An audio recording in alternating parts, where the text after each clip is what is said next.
Welcome to the Cyber Rants Podcast, where we're all about sharing the forbidden secrets and slightly embellished truths about corporate cybersecurity programs. We're ranting, we're raving, and we're telling you the stuff that nobody talks about on their fancy website and trade show giveaways, all to protect you from cyber criminals. And now, here's your hosts, Mike Rotondo, Zach Fuller, and Lauro Chavez. Hello and welcome to the Cyber Rants Podcast. This is your co-host, Zach Fuller, and today I am joined by Lauro Chavez. Mike Rotondo is out on vacation. So, Lauro, before we dive into our topic of the day, which is cybersecurity myths and dispelling those, why don't you kick us off with the news and the exploits? All right. Yeah, thanks, Mike. Hope you enjoy your vacation. So for the headlines this week, a couple interesting things. Belgium's Interior Ministry uncovers a 2-year-long compromise of its network. Belgium's Federal Public Service Interior has suffered a complex, sophisticated, and targeted cyber attack. When the Microsoft released out-of-band security updates for Exchange Server in early March, fixed zero-day vulnerabilities exploited. Basically, they fell in line with this particular place, and it says here that the attack broke out in April of 2019, meaning that they did not exploit the exchange flaws to get in. So interestingly enough, the complexity of this attack indicates that an actor who has cyber capabilities and exhaustive resources can perpetuate an active attack against a nation-state federal service interior. So interesting there. Again, I think we see that a lot where a lot of organizations are breached, and they're breached for a long time before they figure it out. Another one here, U.S. to regulate pipeline cybersecurity. The United States Department of Homeland Security to issue its first ever set of cybersecurity regulations for pipelines, according to the Washington Post. News comes into the wake of the recent ransomware attack on the Colonial Pipeline that knocked operation systems offline for 5 days, triggering panic buying that led to fuel shortages in the Southeast. So I think what's interesting is that 4.4 million ransom that was paid, that the SCADA network itself wasn't compromised. The pipeline, operates on. This was a ransomware attack to the corporate network, but it was the fear of the unknown that caused the organization to turn the pipeline off. So I always think that's kind of interesting. That's a great myth, and it ties in with today because I hear a lot of people that say, "Oh, did you hear about the pipeline? The hackers shut it down." Right? Yeah, it's a great myth. Not the case. No, not the case. Just they turned off their own button. Yep. Myth dispelled. Busted. So this one's myth busted. Yeah, myth busted. So this is interesting too. So this is basically titled Ransomware Unmasked. And so a dispute reveals the ransomware TTPs, right? And so here's a group and an actor offering to negotiate with victims that has shed light on the rise of ransomware consultants. Interesting. Okay, this revealed that the operational methods of ransomware hackers and what they use to get organizations to pay. So ransomware consultants research victims to gather intelligence for realistic ransom demands and conduct the negotiations on behalf of the ransomware group. The core reason that ransomware groups are looking for these types of services is that although they're proficient at gaining access to the victims and encrypting the data, they are less proficient at extracting ransom payments. As criminal profits from ransomware attacks grow to nearly $370 million in 2020, the ecosystem of accompanying services and actors continues to undergo greater professionalization. Interesting, right? They're looking for ransomware consultants, like the negotiators on what they'll negotiate with the organization to get their data back. Weird. You think it's like you just go to ransomwareconsultants.com and put in your info and hire somebody? Yeah, it's me. Yeah, it's me. I picture it in the movies, like, two people have to meet and they're kind of in disguise, right? And they meet at a booth in a restaurant, and it's always like some diner that was built in the 60s or 70s in kind of a little bit lower end part of town. That's exactly how you meet your ransomware consultant. That's how you meet them there. Yeah, over some cabbage rolls or something, The new Ponemon Institute study reveals cloud account compromises cost organizations over $6 million annually. Interesting. So cloud account compromises, right? And so Proofpoint, cybersecurity compliance company basically, and an IoT research organization released the results of a new study on the cost of cloud compromise and shadow IT. The average cost of account compromises reached $6.2 million over a 12-month period, according to over 600 IT and IT security professionals in the US. In addition, 68% of these survey respondents believe cloud account takeovers present a significant security risk to their organizations, with more than half indicating the frequency and severity of cloud account compromises has increased over the last 12 months. So interesting. So it illustrates essentially that leaving SaaS security into the hands of end users or lines of business can be quite costly. So yeah, if you can't secure your on-prem stuff, you certainly doesn't make you qualified to secure your cloud account stuff. So, super interesting that's coming up, and it basically stated magnified as fewer than 40% of respondents say their organizations are vigilant in conducting cloud app assessments before deployment. Okay, this is mainstream news. I want to repeat that, right? Risks are also magnified as fewer than 40% of respondents say their organizations are vigilant in conducting cloud app assessments before deployment. You need to assess what you're doing before you deploy anywhere, right? I mean, there should be some sort of sign-off. And last but not least, Iranian hacking group Agrius pretends to encrypt files for ransom, but destroys them instead. So the group, in the combination of its own tool sets readily available for offensive security software, basically as a destructive wiper or a custom wiper tuned ransomware variant, as they're calling it, basically. But the ransomware groups such as Maze and Conti, doesn't appear that AGS is purely motivated by money. Instead, they basically just like to destroy stuff. So this is, really kind of cyber destruction or cyber espionage at its finest. So very, very interesting here. And for exploits this week, I guess I'll jump into that as well. Thanks, Mike. A couple WordPress things I want to bring up. If you're running plugin cookie law bar, make sure that you've got that patched. And if you're running the Ready restaurant reservation plugin, there's a stored cross-site scripting as part of that. So make sure you're updating that as well. And what I want to bring up that I haven't validated but sounds interesting is that there are exploits listed for a COVID-19 testing management system 1.0. So this is used by hospitals and some of the test facilities that have stood up. The testing management system for COVID-19 is a patient, essentially, database and accessing system. And there are a couple things. There are cross-site scripting for admin and a blind SQL injection with authentication bypass, which I think is interesting. So for those out there in the health management organizations, if you're listening, if you're using that COVID-19 testing management system, check what version you're running. 1.0 is vulnerable to a couple nasty things, and that should certainly be upgraded, most certainly. And that's it for exploitation and the news this week. Zach, what are we talking about? Thanks, Lauro. 1.0 is never a good version. So update.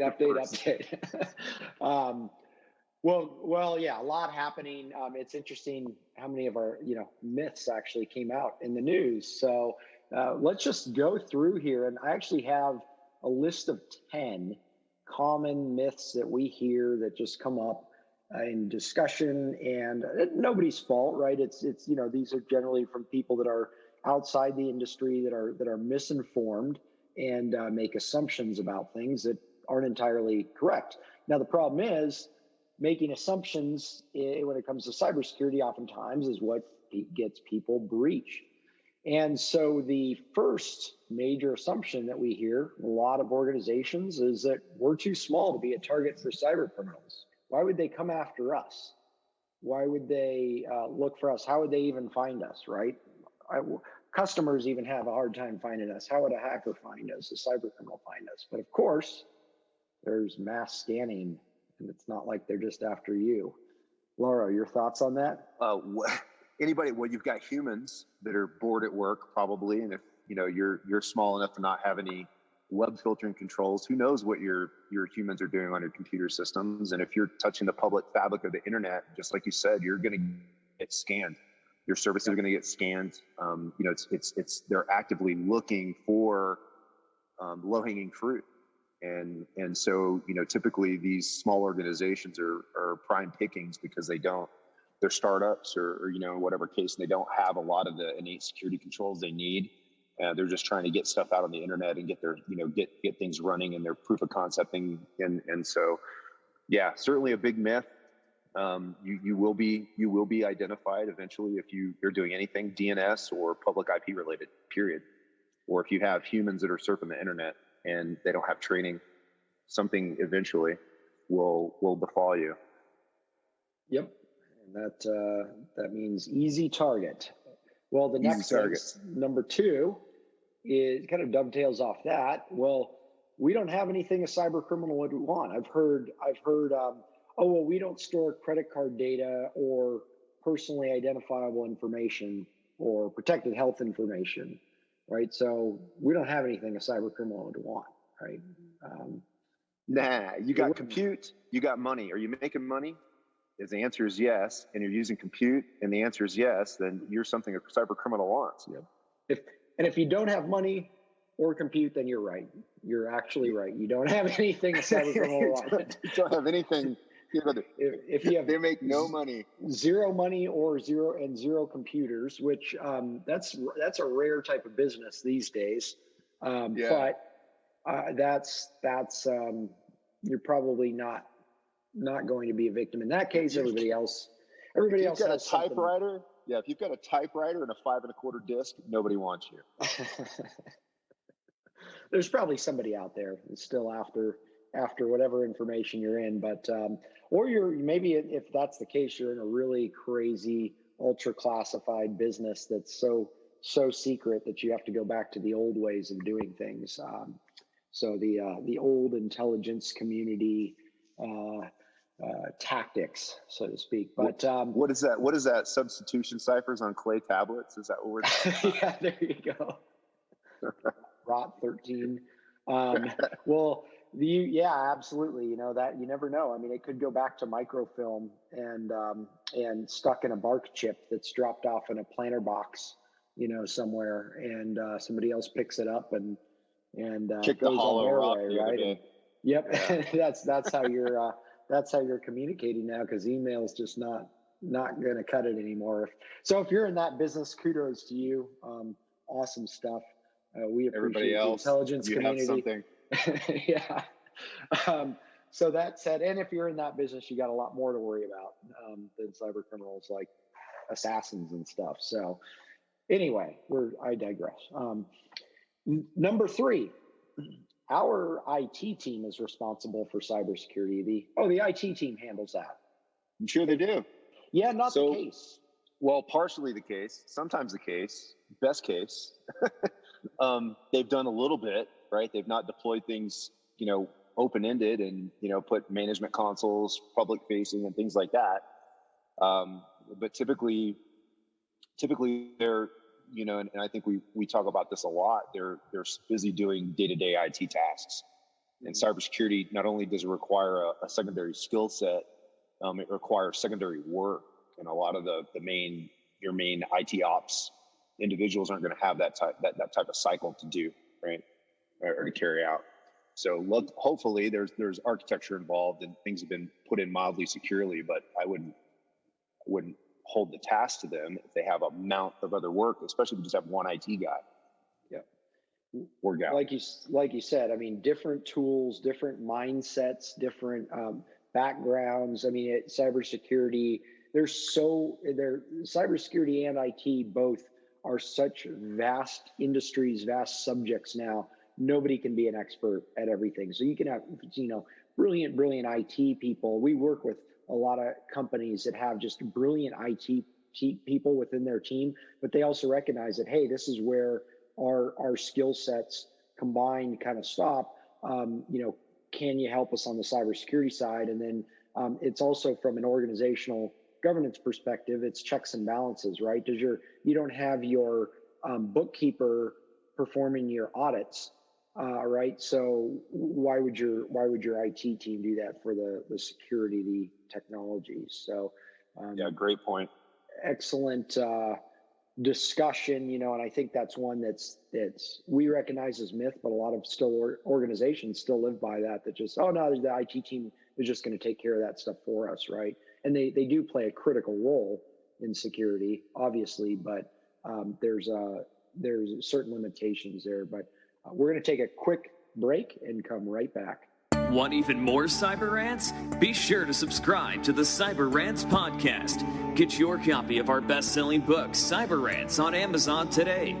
This podcast is brought to you by Silent Sector, the firm dedicated to building world-class cybersecurity programs for mid-market and emerging companies across the U.S. Silent Sector also provides industry-leading penetration tests and cyber risk assessments. Visit silentsector.com and contact us today. All right. And cybersecurity myth number 4. This goes right back to the news article you mentioned. We are using cloud services, so we're secure. We're all set. It's in the cloud. It's good. Microsoft's handling it. Google's handling it. What are most of the breaches that we investigate? What do those have to do with? I don't. For some reason, it seems like the cloud environments. I don't know. Cloud environments. Yeah. So if you're, it's. I don't even want to do it. I'm tired of talking about it. Should we just move on to the next? Should we just move to the next one? Okay. I'm so tired of talking about cloud security. Good grief, you secure your stuff in the cloud. We're beating a dead horse here, but we do hear smaller organizations say that, oh yeah, we're in Office 365, or all we use is Google G Suite and Dropbox, and QuickBooks is in the cloud, and and we use Slack, and so we're secure. We don't need a security program.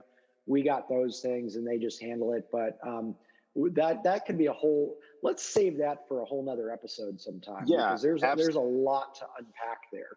There's a lot to unpack, especially when you're migrating stuff to the cloud. And I think real quickly before we move on, we've assessed several organizations that have had a pretty secure, solid web app, and then they've moved it to Azure or AWS or something else with this, and the code base, has to have altercations which have caused some exploitable vulnerabilities that we were able to catch and they were able to fix. But that just goes to show you that you can't just migrate things to the cloud, right? There's a lot of things that change. There's a lot of security services that need to be checked, and that configuration or over the whole environment needs to be validated. Absolutely. Well, to be continued on cloud services. There are tremendous advantages to them, but we need to have a whole episode or 5 on just that topic. So the fifth cybersecurity myth, and by the way, these are in no particular order, but all of them come up. So the 5th is, I'm smart. I wouldn't fall for a phishing scam. Right there, that wouldn't fool me. Well, now I fell for my own phishing scam. Yeah, send out an internal email that's turns out to be a phishing email, and that brings up a good point. I mean, I remember a client that we did a batch of phishing tests for during the ramp up of COVID, and they were apparently, they looked to the users like they were internal emails coming from the president of the company dictating a policy.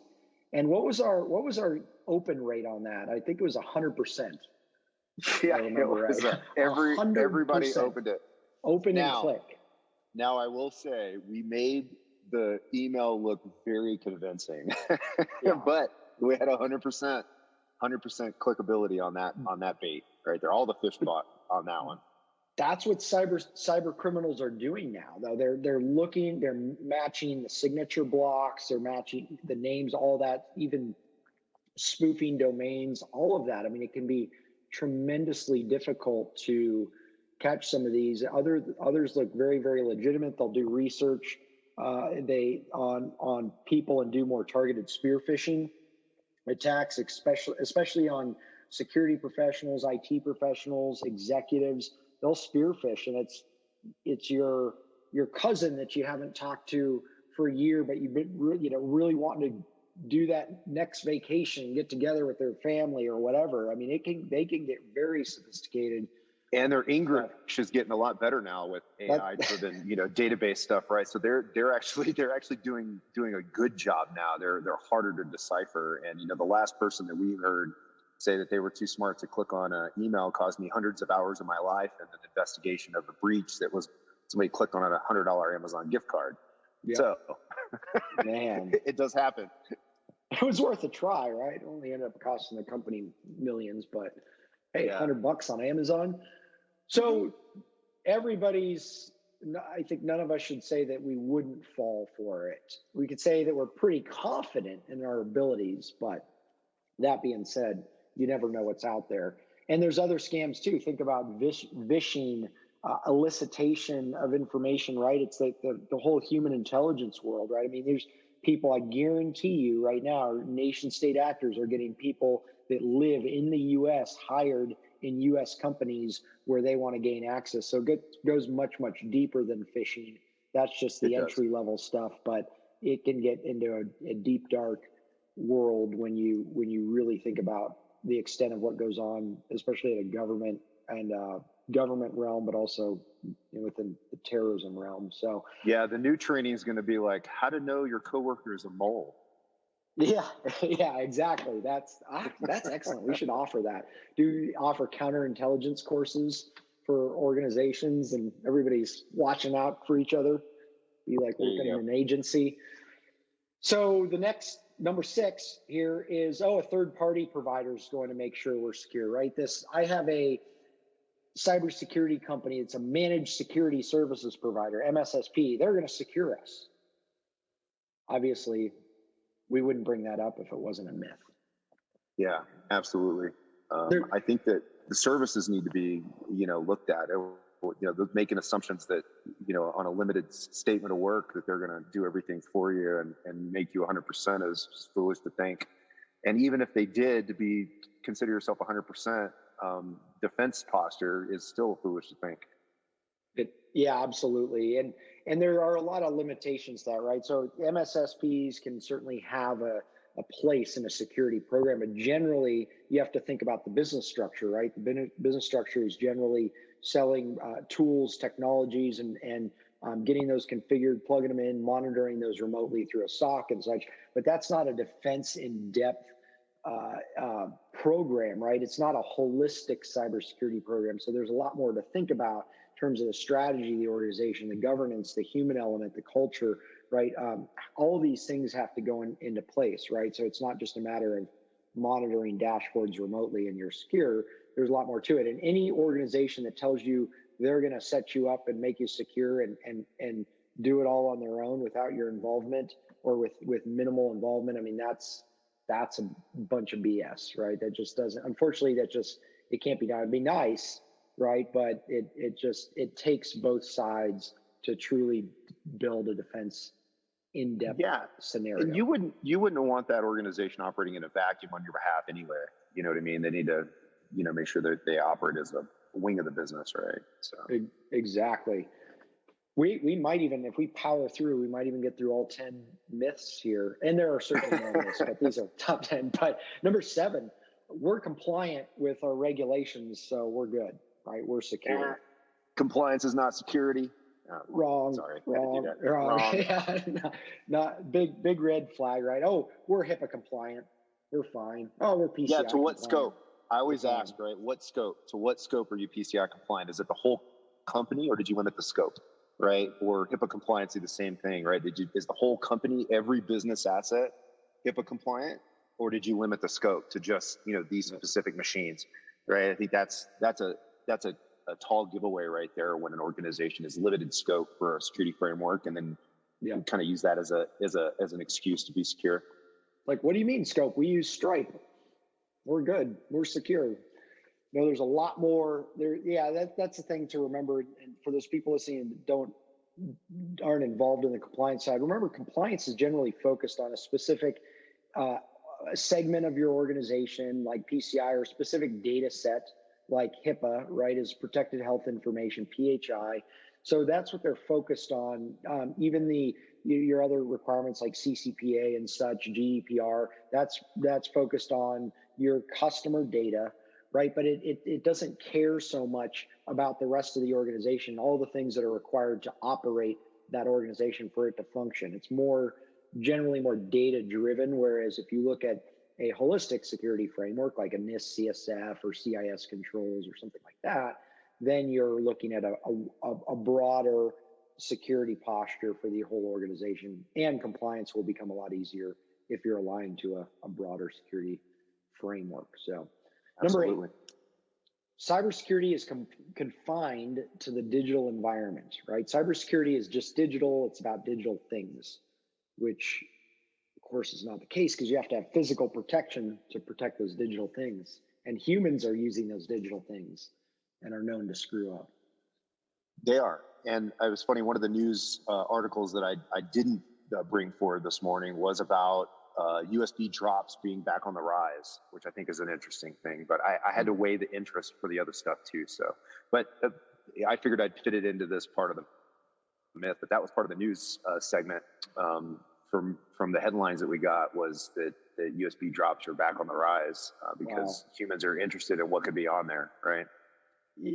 Yeah, that's the old trick to put a coworker's name on it and write private or something like that, and somebody else will pick it up, drop it in the bathroom or whatever, and people pick it up and I'm gonna snoop on Steve, see what he's up to, right? all you have to do is label it Snapchat stills, and then everybody will pick it up.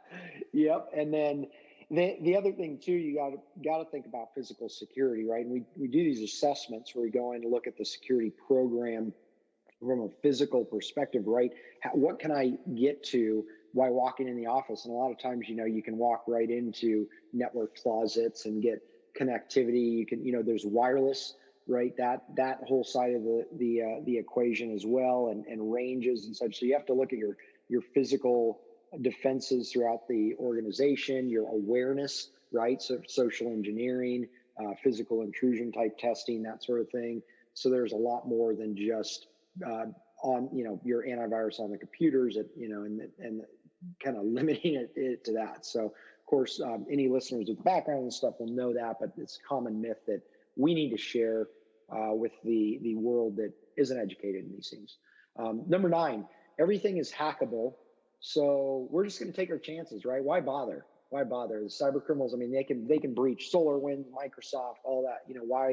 Why should we even bother? But the reality is, yes, that's correct. But the why bother part is because if you have a good security program in place, your damage is going to be limited and confined to a much smaller point, almost to the point where it's negligible, to the point of no damage.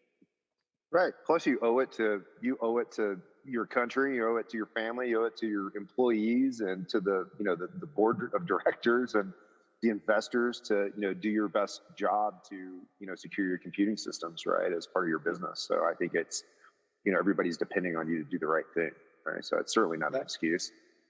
Absolutely, yeah. It's not just the soldiers in other countries, right, defending the U.S., right? That absolutely critical part. But we all have our part here within the U.S. to do this, to secure our systems, our infrastructure, right? Because that can't be defended externally.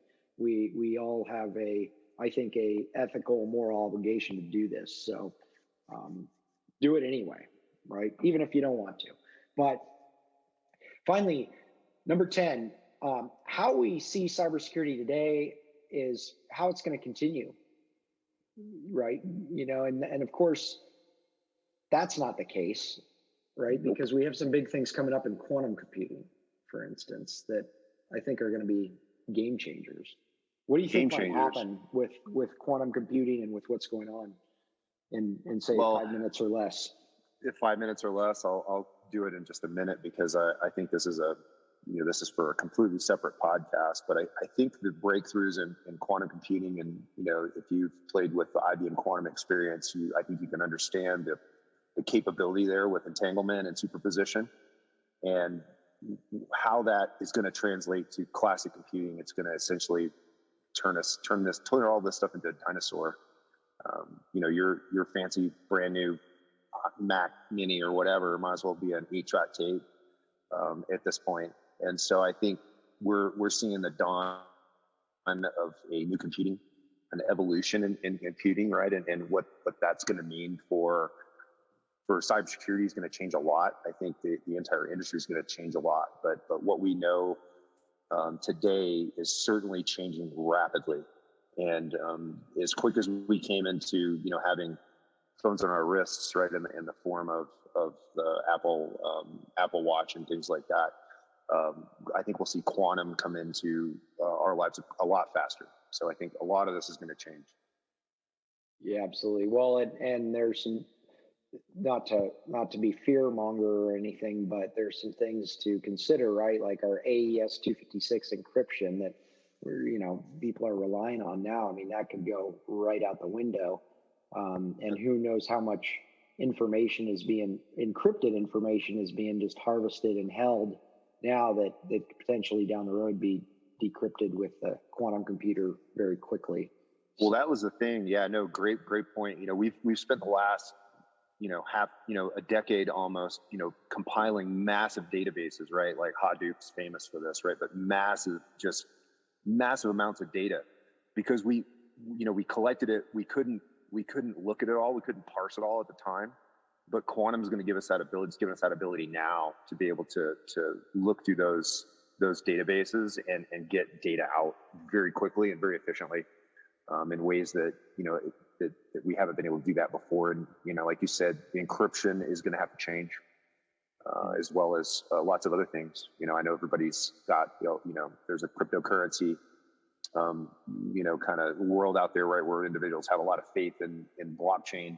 And when you look at how blockchains developed on classic computing, you'll need a version of that for quantum if you expect to stay ahead of the game. Otherwise, it's going to be on the same 8-track tape as everything else, right? Yep, your trust in current blockchain be no more. But interesting stuff. I mean, that opens up a whole nother can of worms, definitely. And there's going to be a lot of infrastructure upgrades, I think, in our lifetimes, most definitely. So something to consider, something to watch out for. But that said, hope you enjoyed this episode about cybersecurity myths, and I hope we busted some of those myths for you. If you actually had been following those or thought there was some truth in them, and then if not, you keep these top of mind, because realize that people still think this way. So if you already knew all this, outstanding, but share it with the world, because it needs to get out there, because there's still a lot of people making very critical business decisions following these myths. And that, of course, makes them easy targets for cyber criminals. So, Lauro, any final thoughts before we jump off here? No, none at all, Zach. It's been fun. I hope everybody enjoyed the show today. All right. We missed you, Mike. Hope you're listening. Yeah, we missed you, on Mike. Vacation. Yeah, hope you enjoyed the show. By the way, the articles and such are being put on our website for the podcast. So just go to cyberrantspodcast.com and you can see the article titles and links and such to those. And if you like the podcast, subscribe, reach out, let us know what you want us to talk about in future episodes and questions you have, and we are happy to address those. But have a great day, and we will see you next week. Pick up your copy of the Cyber Ants book on Amazon today. And if you're looking to take your cybersecurity program to the next level, visit us online at www.silentsector.com. Join us next time for another edition of the Cyber Ants Podcast.